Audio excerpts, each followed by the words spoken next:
And I've seen some of this stuff even in the workplace. So 10 leadership styles that will stall your momentum.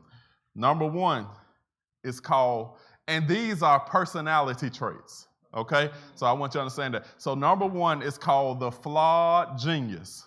The Flawed Genius. Everybody here know one. The Flawed Genius.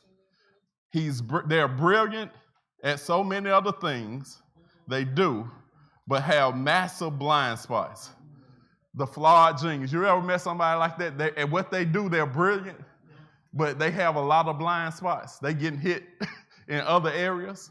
So if you're like that, if you're just a genius in what you're supposed to do, but you got all these blind spots that either you're not aware of or you don't pay them any attention, it'll stop your momentum. The Flawed Genius, because there are a lot of people that even, in their world, they are a genius in their eyes, and they know a lot about what they're passionate about, but they other areas, other people can say, man, you need to tighten that up. You need to tighten that up. These blind spots that people tell them about, they don't pay any attention to them. Yes, you're awesome in that, but you need to work on this right here. So it's the Flawed Genius. That's a personality that we all encounter.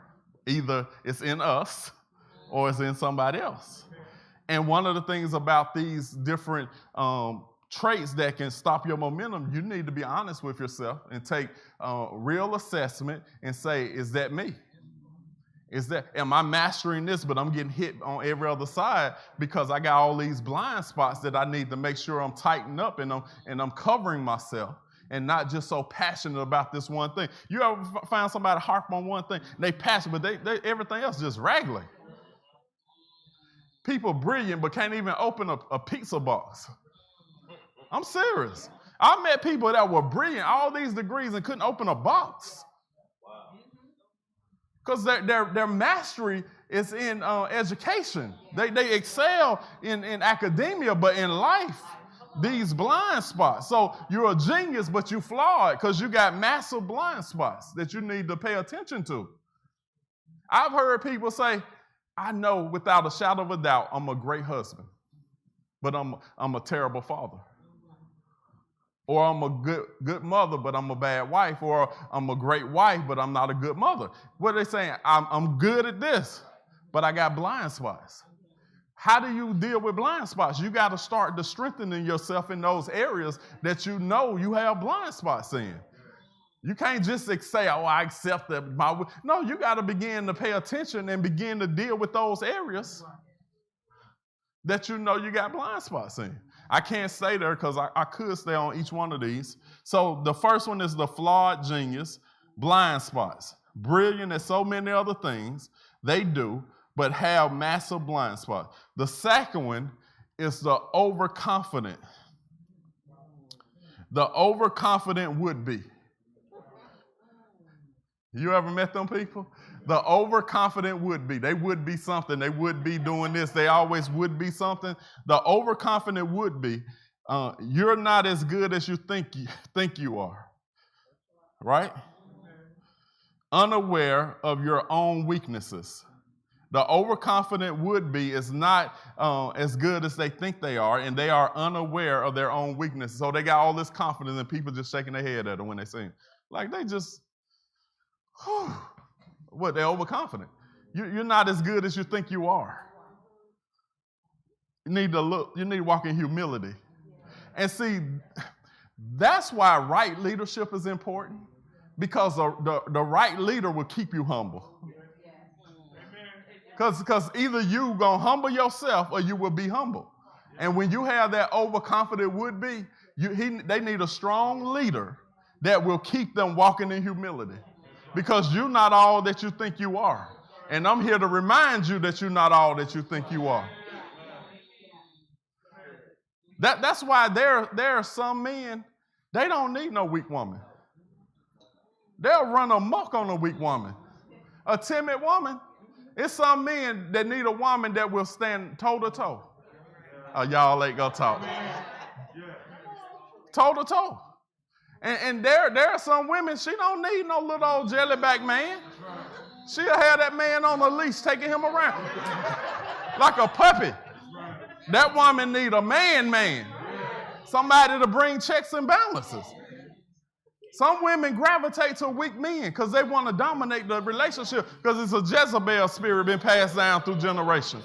They don't want a strong man. And vice versa, some men don't want a strong woman because they just want somebody that's a servant. They don't want a partner. So you need checks and balance. So this particular leader need a strong leader to tell them, you ain't all that in a bag of chips. You need to tighten that up. All that confidence, where it's coming from? You ain't doing enough to be that confident. People like that, they avoid churches like this. There are some people who will not go to a church where there's a strong leadership in place because they know they can't go take over and do what they want to do. And so it's hard for Jezebels to come in here. Because Jezebel can only flourish where there's an Ahab, a weak king. So weak leadership breeds a Jezebel spirit. And so certain people the devil already said, don't go to Word Life because he don't play and his leaders don't play. And so they'll go down the street to the little pastor that just want everybody and just put everybody in position, and you got a witch over your prayer ministry. Because you want people more than you want to develop people and advance God's kingdom. And so it is the overconfident would-be, right? The third one is the insecure competitor. The insecure competitor. If you are always competing and comparing, it comes from insecurity. Somebody find 2 Corinthians 10 and 12 for me. 2 Corinthians 10 and 12. And I'll just read this again. If you are always competing and comparing, it comes from insecurity. The insecure competitor. You have them in leadership. They always competing with other leaders. Well, competition is birthed out of insecurity. You haven't settled who you are.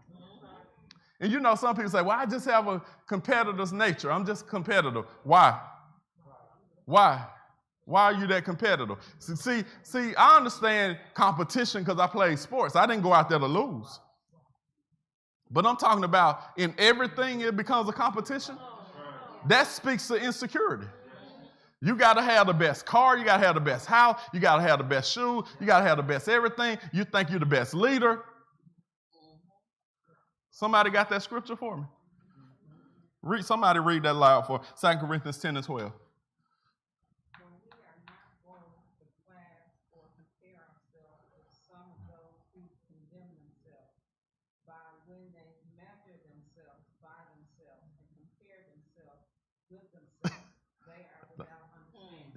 See, Paul talking about those that compare themselves to others. They're not wise. It's not wise to keep comparing yourself to other people. Why? Because I always tell people this. My biggest competition is me. My biggest competition, I want to be better tomorrow than I was today. I mean, in my early years, man, I was like, man, I was competitive. You know, I was like looking at churches growing. I was like, why we ain't growing that fast? I was like, man, what they doing? They ain't even got no word. We got a word over here, the anointing over here. What happened? You comparing yourself. That's not wise. And God leave you right there until you learn the lesson, until you mature and you develop and you grow. It's quiet up in here. Listen, Joseph, I talk about this in capacity. Joseph was 17 years old. He had a dream of his family bound to him. People say, well, he shouldn't have told his dream.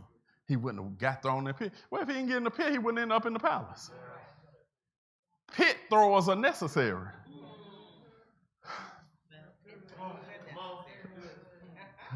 Okay. So he had this dream at 17. Tell his dad, tell his family. Brothers get mad. Dad makes it worse because he makes him a coat of many colors. That is a multi-layered mantle for nations. Bible don't tell you that, I'm telling you. That many colors represents the nations. He had a mantle to save nations. They came to Egypt, but that's a whole nother day. But listen, so his brothers are mad. So they want to kill him. So they throw him in the pit. So he in the pit, they thinking how they're going to kill him. So one brother said, no, don't kill them, do that. So they end up selling them to the Midianites. They took them down to Egypt, sold them to Potiphar. Potiphar's wife lied on him.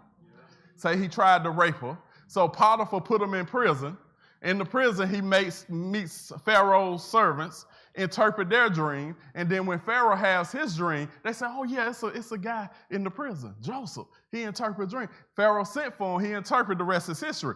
But what was his process? He said he was cocky. Y'all gonna bow down. He was cocky. God said, we gotta humble you. So God said, how am I humble you? Your pit, your Potiphar, your prison, then you get to the palace.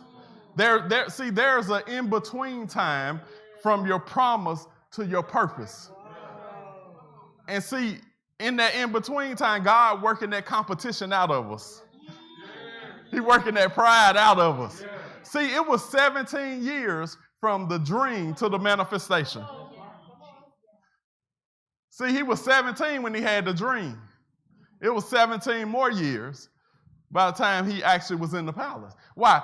That competitive spirit, that pride spirit, that ego. I got to work all this stuff out of you. I got to bring some humility.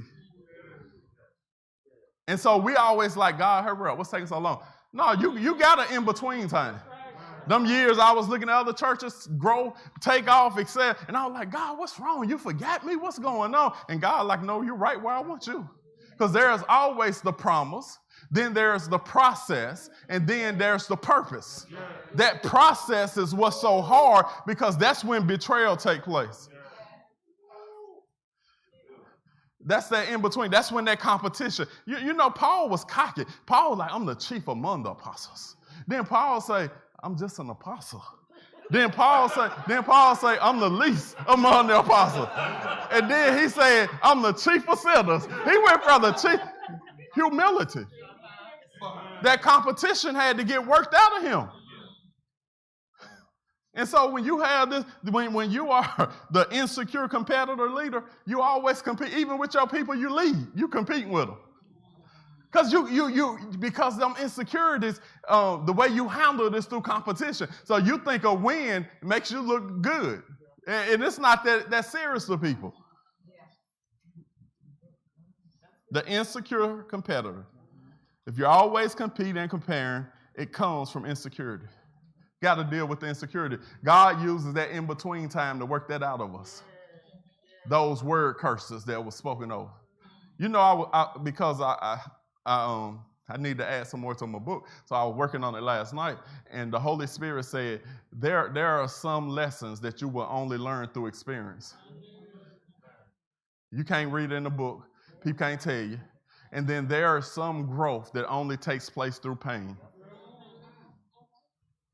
We don't want to be hurt, but pain produces certain growth in us. And we're afraid to embrace the thing that's going to develop us. That pain will produce growth. Just like working out. Nobody want to be sore when you worked out, but you know what? It's producing growth. Pain produces growth. And we don't want the pain, but that's part of that process, that in-between time where he's working all that stuff out of us. Because hopefully by the time you get in your purpose, competition gone. Hopefully pride gone. And hopefully if that didn't do it, that Corona did it. Because pastors was preaching to thousands, ain't preaching to nobody now. Got a camera in front of them. So life has a way of humbling people. So like, well, I got a mega ministry. We all got a mega ministry. We all preaching into a camera. We all, you know what I'm saying? It'll humble you. It'll humble you. So when you're always competing, you got to be the first one to get in the car. I beat you, babe. That's the insecure competitor. It comes from insecurity. People can say what they want to. It comes from insecurity. And usually insecurity is stemmed from rejection.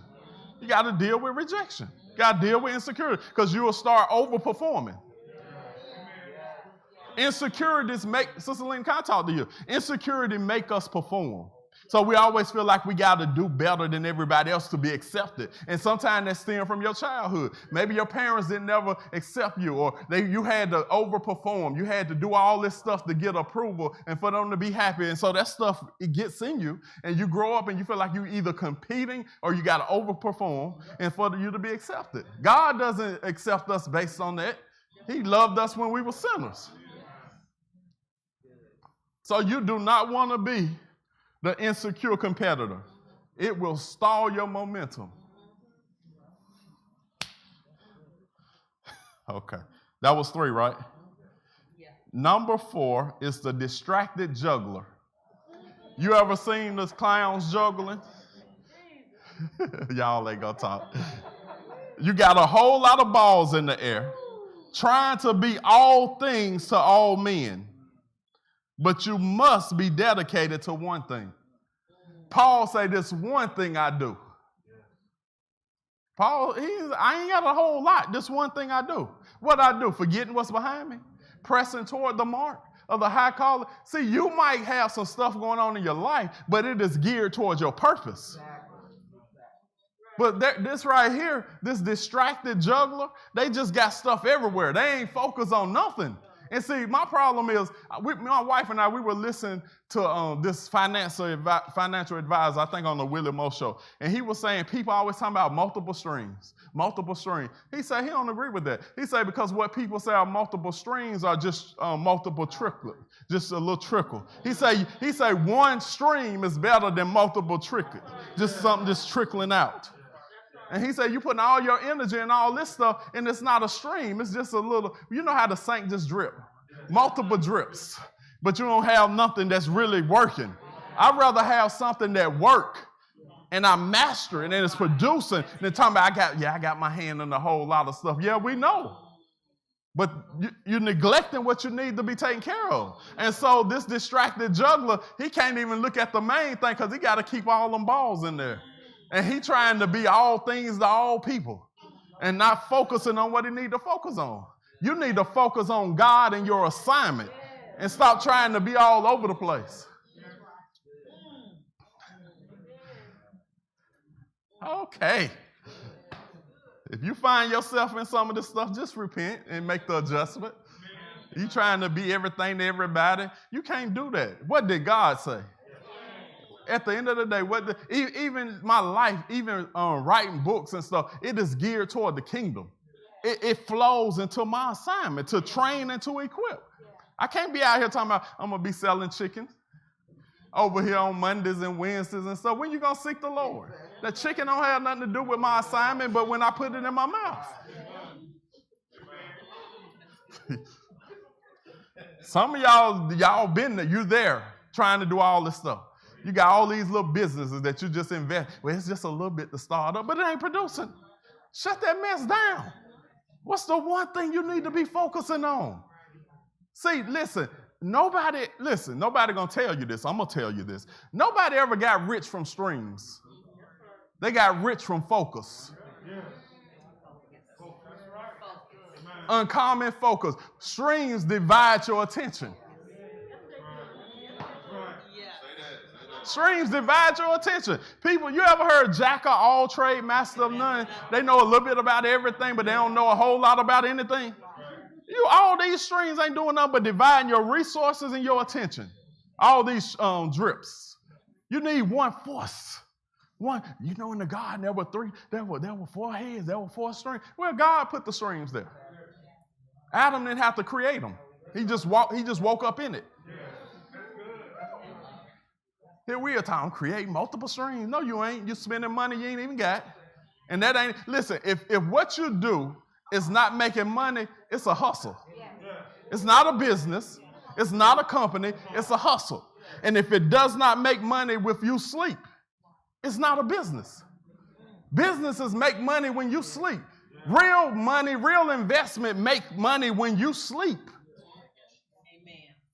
Streams, these little trickles, you got to keep putting all your resources and your effort in it. It's not producing. It's draining you. And you keep talking about, I see the bigger picture. Down the road, ain't no bigger picture. Focus on the one thing that you need to focus on. all over the place. No, you got to center yourself. You know, I had a lot of suggestions over the years. Apostle, we need a food closet in the food pantry. I said, no, we don't. But it's a lot of people. I said, they got them everywhere. I said, I did that. We did outreach. That's what I was reared in, real outreach. Picking up homeless people and bringing them to the soup kitchen where my grandmother and my son's in there serving, and we helping real homeless people where I got to hold my breath the whole time I'm driving the van. Sister Mara, you were there. Is that not what we did? We grew up in it. I know what outreach looked like, and I know God never called me to outreach. He called me to leaders. You see, when you don't know your assignment, people pull you all over the track. When we first started the church, Brother Marlon, you was there from the inception. What was our name? Faith Bible Church what? In the city. That thing bothered me so much. I was like, God, I was wrestling. Then we were on a fast. And the Lord started speaking. He said, I ain't called you to be no inner city. I said, well, what'd you call me to do then? He said, I call you to establish kingdoms. I said, so what are you saying? He said, your church is to reflect your vision. He said, your church is to be Kingdom Christian Center. I had to go talk to Sherwood Wilson and tell him. He said, I don't have a problem. I always knew you would get your own identity. Oh, we hurried up and took that sign down and had Kingdom Christian Center up there. And that's what we were doing. And then in 2014, I went to a conference. Apostle Tessola was speaking. God spoke to me. Coming from the conference, he said, I want you to change the name of the church. I was like, why? He said, it's time to bury KCC. All the pain, all the heartache, everything. He said, it's time to bury that. He said, it's time to resurrect the new thing. And I was like, Lord, what am I to call it? He was like, what are you trying to do? I said, I'm trying to change lives by the word. He said, you trying to do what? I say, change lives by the word. He said, okay, Word Life Center. Wow. That's how we got. I didn't go dream it up. God, he challenged me about my assignment. Word Life Center. The word will change your life. That's why we're at Word Life and no longer Kingdom Christian Center. But the minute, this is what's power. Brother Martin, the minute we got all the paper legalized, changed over everything, rebranded, man, the resources in the ministry started supernaturally going up. We had been wanting purple chairs for years, could never afford them. After we changed the name, somebody got blessed a big sum of money, paid their tithe. We were able to order the chairs and put them in the sanctuary. Money started coming from that day forward. Never stopped. Sometimes identity is connected to breakthrough.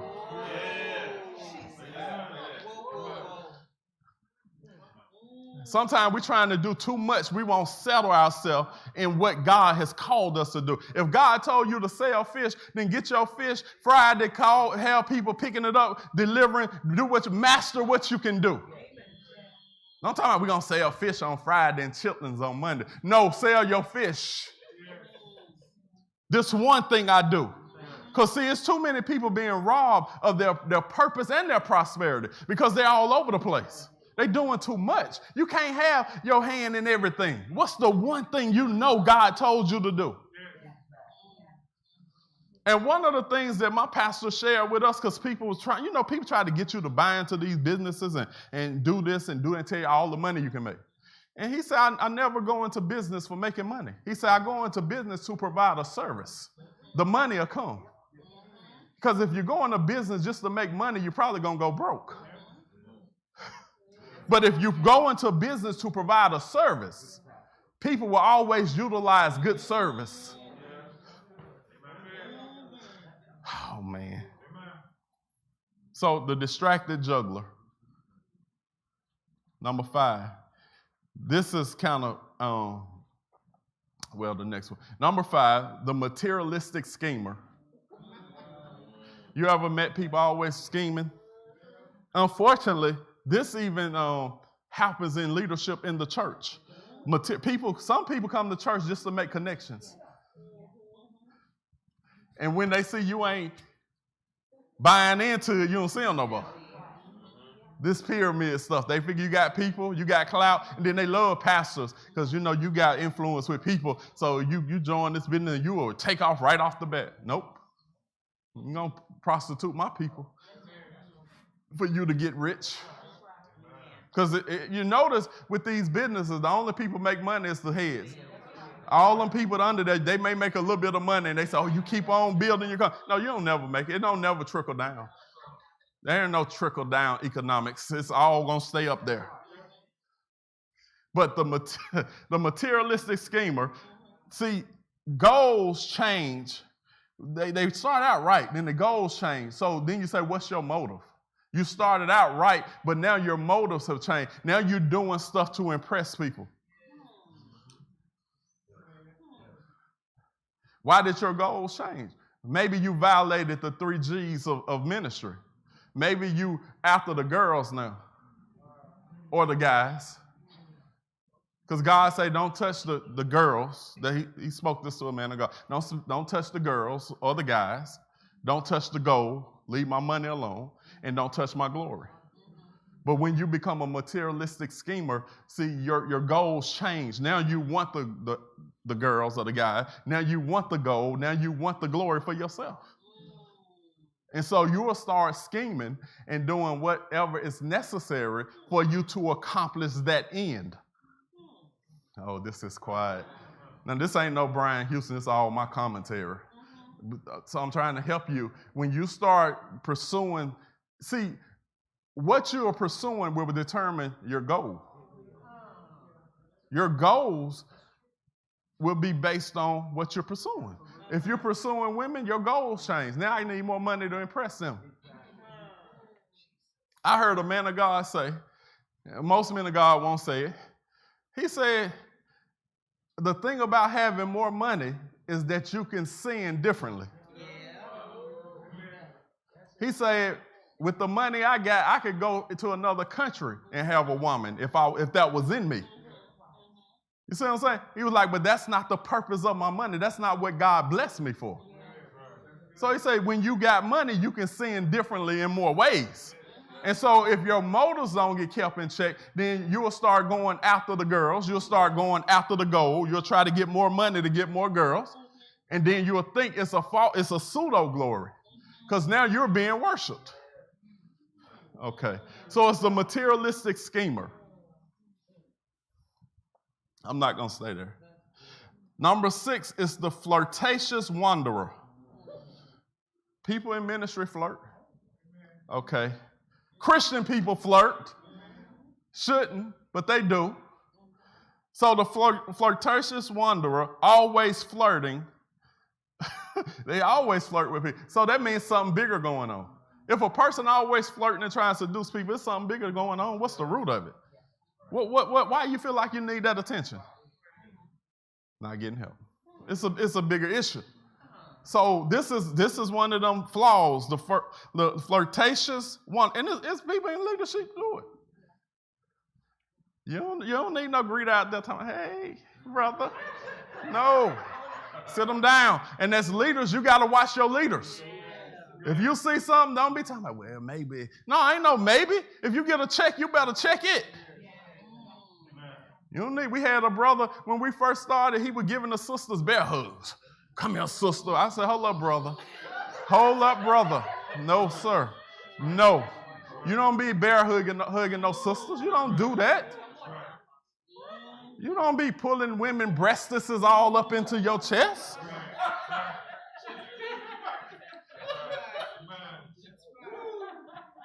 Yeah, this leadership, we getting real.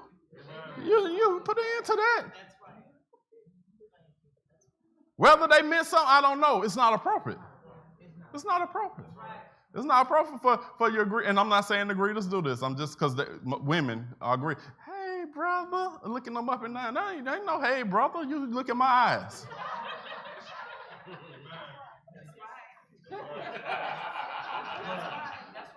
And when you sense something on a person, you don't hug them.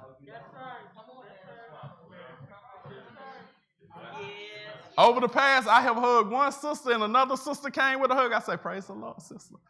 They probably say, why, Pastor? No, Pastor felt something. Something wasn't right.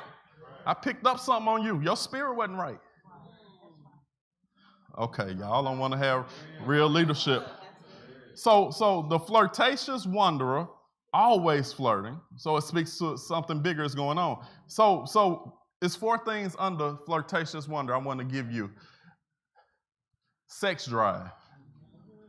Sex drive. If you're married, that should be channeled with your spouse. If you're single, that should be channeled with the Lord. You're going to have to find a way to conquer that, to deal with that, to bottle that passion up until you get married. Amen. And then you can pop the cap off of it. But while you're single, it needs to be bottled. See, this is the thing. If single people get busy for the Lord, Pastor Cameron used to say, I'm going to have y'all so tired, you ain't going to have no energy to sing. Did she not? Single people should be doing more than anybody in the church. Single brothers, talking about they bored. The grass to cut. We shouldn't be paying nobody. Keep the yards kept. Single sisters, we ain't got nothing to do today. Well, you can be out there picking up weeds out the thing. You know how to head trim. You know how to work some scissors. It's stuff to be done in the kingdom. See, you got too much time. Idle mind. The devil workshop. So people in the church, they sex drive out of control. Now, they may not be going to have sex in their body, but in their mind, they getting laid down every day. And Jesus said, if you lust after a woman in your heart, you've already done it. So the physical act not happening, but the mental act happening. Apostle, you say we was going to get, we going there. Because this house is going to be strong leadership. We guarding against this mess. The second thing under that is insecurity. Because when a person is insecure, they'll do what is necessary to get attention. If I'm not getting it from my wife, then let me get it from some other sister at the church. If I'm not getting it from my husband, then let some of the other brothers pay me some attention. At least I'm getting some attention. Insecurity, you got to deal with insecurities. Because an insecure person don't care what the meal is, they just want to be fed. You got to deal with it. You can't be so insecure that you start accepting stuff that's beneath you. You are a queen. You are a king. You don't put yourself on peasant level. You deal with insecurities. People paying you some attention. Guy hollering at you. What's up, shorty? I ain't shorty. I'm a woman of God. I'm blessed and highly favored. How are you? Nobody talking about, he cute. Hey, how you doing? No, insecure. Got to deal with them insecurity. Well, I'm tired of being by myself. Listen, you can be with somebody and be by yourself.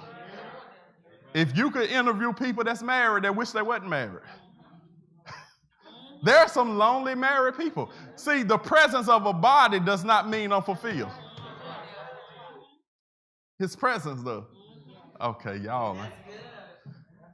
Well, prove it, Apostle. I'm going to prove it with your mammy, Eve. If Eve was satisfied, she wouldn't even be paying attention to the serpent. She wouldn't even be having a conversation with the enemy if it wasn't something lacking in her. So Adam didn't fill her up. I ain't talking about with sex. Fill her up. Affirmation. Encouragement. Word. Why you peeping over here for something? Because you ain't getting it here. I got it. Say insecurity. Because insecure people, man, you done seen people. You might even did just date people that's just like, why you dating them? They dogging you. They dogging you. They treat you bad. They always need money from you. They don't do nothing for you. They dogging you. Well, at least it's better than nobody. No, it's not.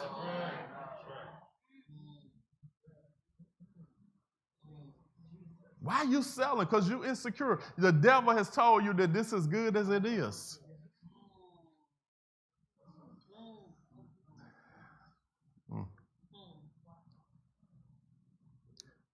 Don't hook up with a Micah, a Micaiah, criticizing your worship. Looking down from the window when she should be down there worshiping too. Because he is the God of Israel and not just the God of David.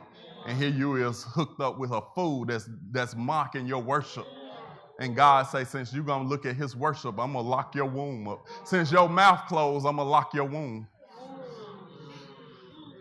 Okay, I can't stay there. a companion of insecurity is dissatisfaction.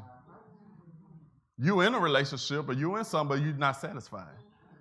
So now you're looking for satisfaction. So the right connection or the right environment, you start feeling some type of way like, man, that was kind of gratifying. Ain't no sex happen. It might have just been conversation. It always started out as conversation. It always started out verbally. You don't just meet somebody and take off your clothes and say, here I am. No, the connection is verbally. Because I'm dissatisfied in my situation. I'm looking for satisfaction. That's like people hungry. You don't go to the grocery store hungry. You ever did that? You get home and say, why did I buy this? Everything look good when you're hungry. Right? Everything when you're hungry, everything look good. That's how it is when you are emotionally deprived. When you're dissatisfied, everything look good. Garbage man out there throwing the trash, and you like having a fantasy of him out there with his shirt off and just looking at you, just glistening with sweat, and you be like, my God. And you like, hey, I ain't never spoke to the garbage man. Hey, what's your name? Harry.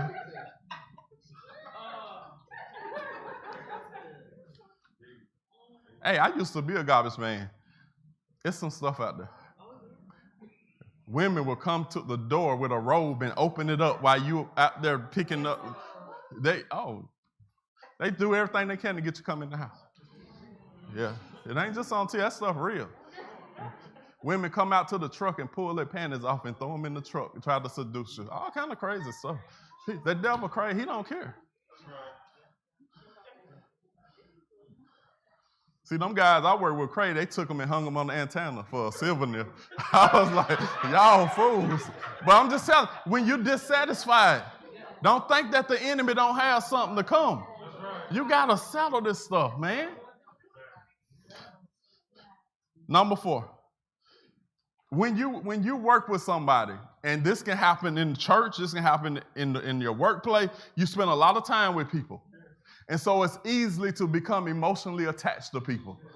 You know this, I told my wife about it. I was working somewhere, and this one sister, she said, I'm your work wife. I said, no, you ain't either.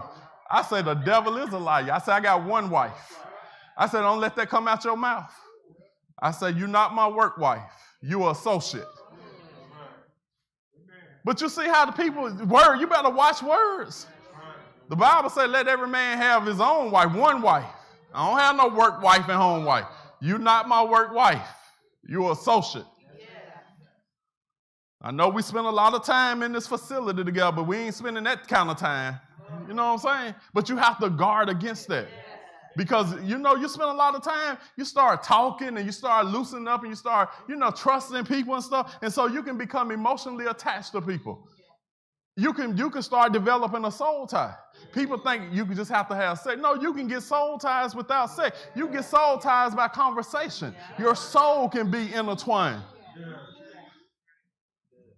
They said the strongest relationships are those that took place without physically seeing each other. And you built that emotional connection before you saw each other. So you got to make sure that you don't get emotionally attached to people, even working within a department in the church. Spend a lot of time together. Got to guard against that. Now, if you're single, that's different. But if you're married, that's off limits.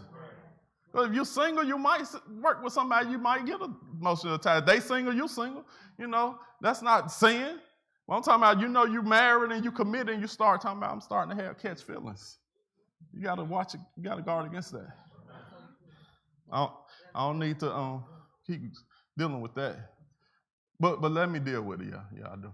Because those of us that are married, make sure that you are emotionally filling up your spouse.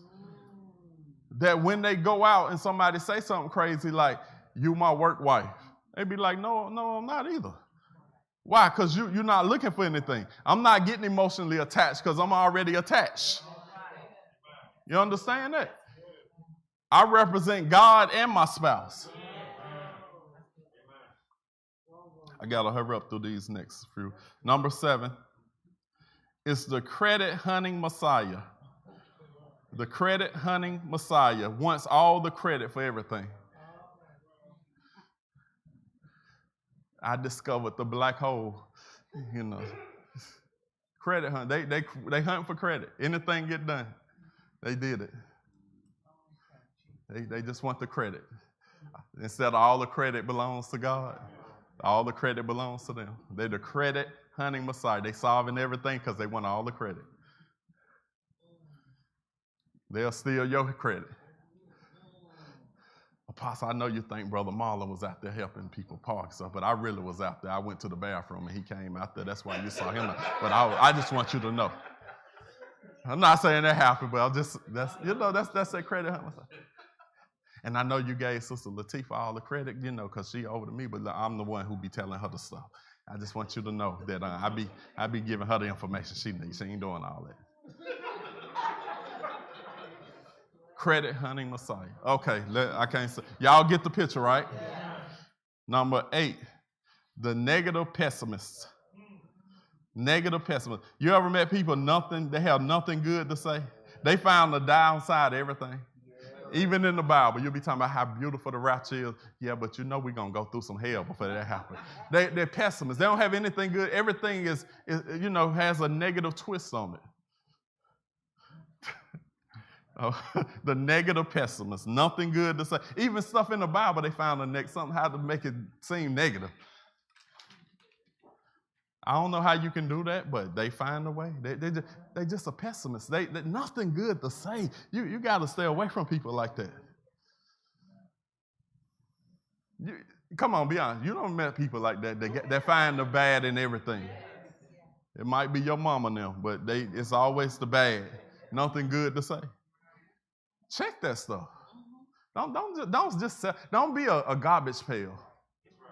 Check that. I don't want to hear that. That's foolishness. Somebody said, we all going to die from the corona. I said, the devil is a liar. I'm not dying. I shall live and not die. I am the antidote. No plague shall come down my dwelling. You let people say all that foolishness. Okay, I'm not going to get too deep into that. Here we go, right here. Here we go. The wounded soldier. Always the victim. The wounded soldier, always the victim. You remember the man that was at the water and Jesus said, do you want to be whole? And he said, I don't have a man to put me in there. But Jesus asked him who he had. He said, do you want to be whole? He was talking about a person. He had a victim mentality. For 38 years, he'd been there trying to wait on the water to be troubled. And Jesus said, the troubler just showed up. Do you want to be whole? Do you want to be whole or do you always want attention? Because, the wounded warrior always wants attention. I don't care where your conversation starts, Sister Dorothy, it's going to end up on them and their victimization, how they became the victim. The wounded warrior. My grandmama, bless her soul, and my Aunt Morgan that just passed last month, bless her soul, they used to be in competition who was hurting the most.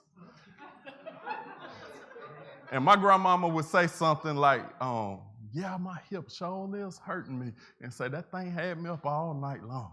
And then Aunt Anna would say, yeah, my back and side and shoulder been hurting me for 3 days. And then my grandma would add another pain. And I'd be like, man, really? Y'all mothers in the church, y'all going back and forth to see who got the most pain.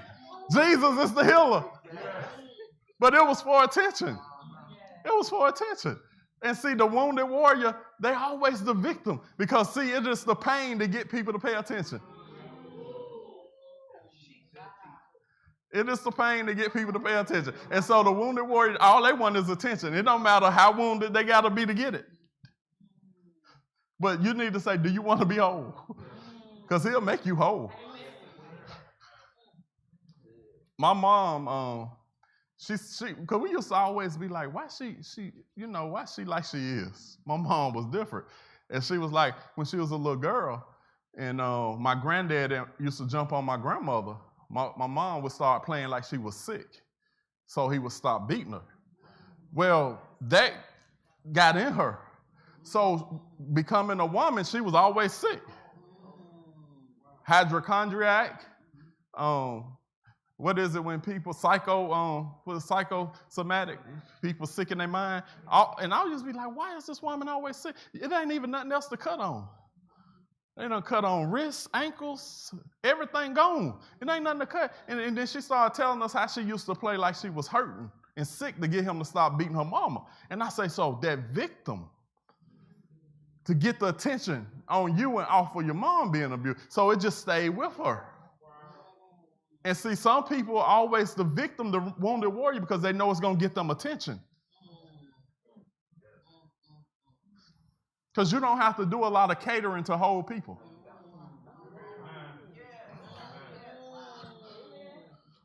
Y'all understand that? People that's whole, you know, even with your children, certain children just whole, they got it. Then the other ones like something always, you don't have to give the whole when there's much attention. And the people in the church, even in leadership, the wounded warrior, you always got to be catering to them. And it takes away time that you could be advancing the kingdom because you always catering to the wounded warrior. They're always wounded. I got 5 minutes, y'all. I got 2 more. Number 10, the talkative informant. They know everything, even what people don't know about themselves. They know everything. They always talking. They know everything. They know everything going on in the church, everything going on in the city, everything going on in your life. They talk, the talkative informant. They know stuff about Sister Becky. Sister Becky don't know. Sister Becky said, I didn't know that. Pastor, I didn't know that. That's that talkative informant. They know something about everybody, everything. They're always talking. Like, do you ever shut up? Talkative informant. You're just informing everybody, telling everybody business. You can't even hold water. You know not to tell them nothing secretive.